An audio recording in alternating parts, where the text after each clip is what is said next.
I don't know where you're at. Can you state your name? Sure. I'm Carmen Ordonis. I'm a taxpayer and a landowner in South Paris. No, I'm not interested in subdividing, so please don't hold me after your time. So, that was a joke. I will not. So, first off, I want to convey to Selectman Glover that the chairman won't allow you the courtesy to speak as an elected official. After I finish speaking here tonight, I will acquiesce so we keep to the 39-person minimum and allow you to come out and speak as a private citizen. Because regardless of whether you are elected or you're here as a private citizen, every single person's voice counts.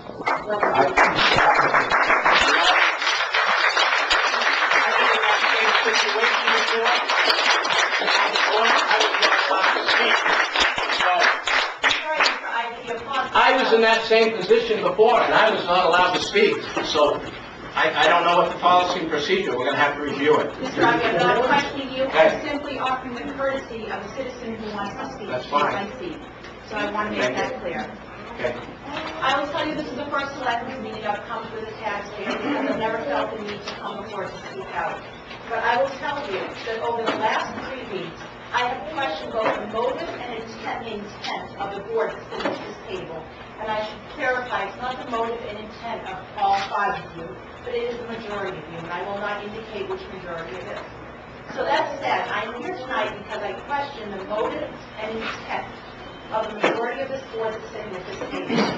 And the first thing I question is your decision to let go of a town manager who had seemingly been doing a good job. And many of you sitting at this table had given her very high marks. I question your intent when those who elected you and requested to move this meeting into a venue where everybody who was interested in attending could be here, you chose not to. In essence, you have closed what is to be a public meeting, and you've closed it and made it a closed meeting. And I question the intent there. This is actually a selectmen's meeting. To do selectmen's business, not a public hearing.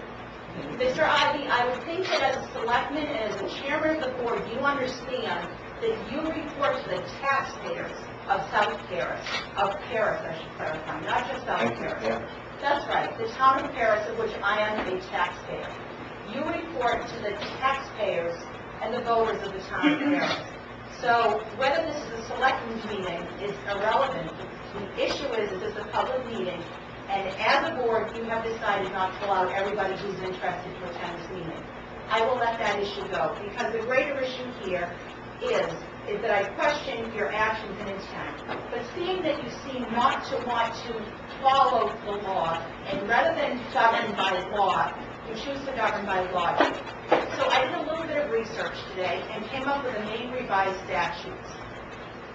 If I might have the courtesy of reading this aloud, thank you. Chapter 13, Public Records and Proceedings.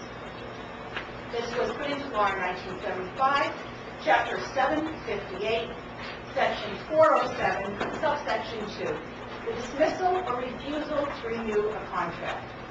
Every agency shall make a written record of every decision involving the dismissal or the refusal to renew the contract of any public official, employee, or appointee. So that is let me repeat that again. Every agency shall make a written record of every decision involving the dismissal or the refusal to renew the contract of any public official, employee, or appointee.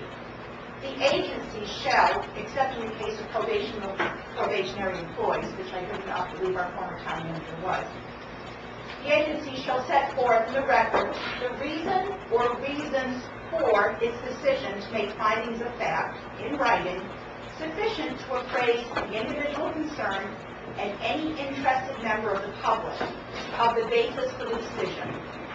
I am a taxpayer of the town of Paris. I have reviewed the last meeting. I went online and I watched it multiple times. I have yet to understand the reason for dismissing our employee. So therefore, I have also received a copy of the minutes, and the minutes refer me to the tape. I've gone back and reviewed the tape, which is a copy of what is already on the internet.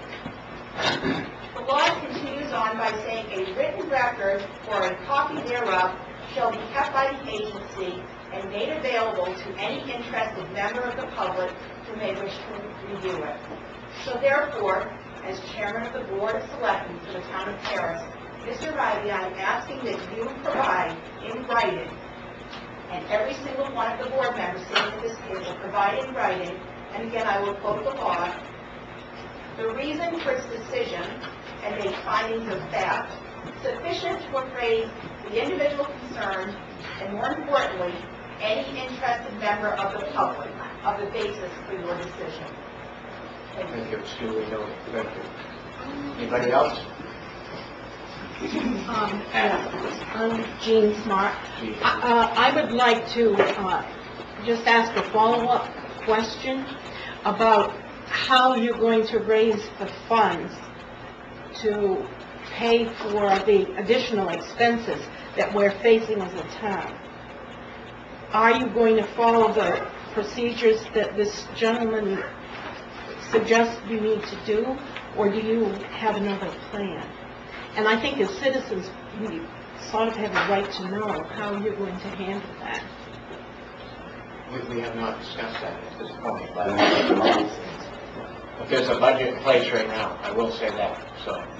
But we were just told by the chairman that we're already over the budget in expenses. We're not. So he wasn't telling us the truth. He was not telling you the facts. I said that the budget... The year just started, Gene. We're not in the whole year yet. All right, may I ask him what he said? As a citizen? No. Because I need to know, we all need to know. It'll be on tape, so I'll let you get it off that. Barbara? I'd like to know why the taxpayers of the town of Paris are paying your unemployment, since you were never an employee of the town of Paris and were therefore never laid off from the town of Paris. I'm not paying my unemployment. Yes, they are. Yes, they are. Yes, They are. yes, that is a fact. Do you have any evidence of that? Yes. Financial. I don't know what's there. I don't have to answer that question, so, yeah. Anybody else? Get rid of what for it? Please sit down, Barbara, you're done. You're done. Be respectful, please. I am being very respectful. She's not being respectful. No, that is not being respectful. Hi, Greg Harris. What's up, Harris? I've been noticing quite a bit lately in the paper by reporters, letters to the editor, even from Ray, and then from this gentleman from the budget committee tonight, during open meetings, that people feel that the former town manager, Steve McAllister, did a poor job while he was employed as town manager, that maybe something might have happened with the town financially. I'm curious as to where the feeling comes from, as a town, as a board, as the budget committee member.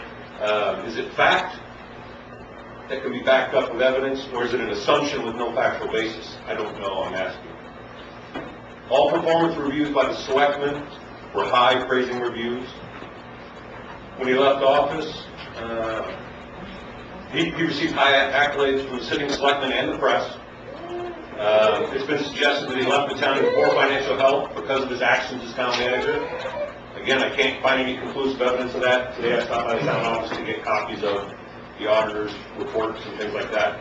I didn't take it back in town in time to get it, but from everything that I've been able to find, glowing reviews from the auditors that we paid as an independent agency to review our town's financial situation under his administration.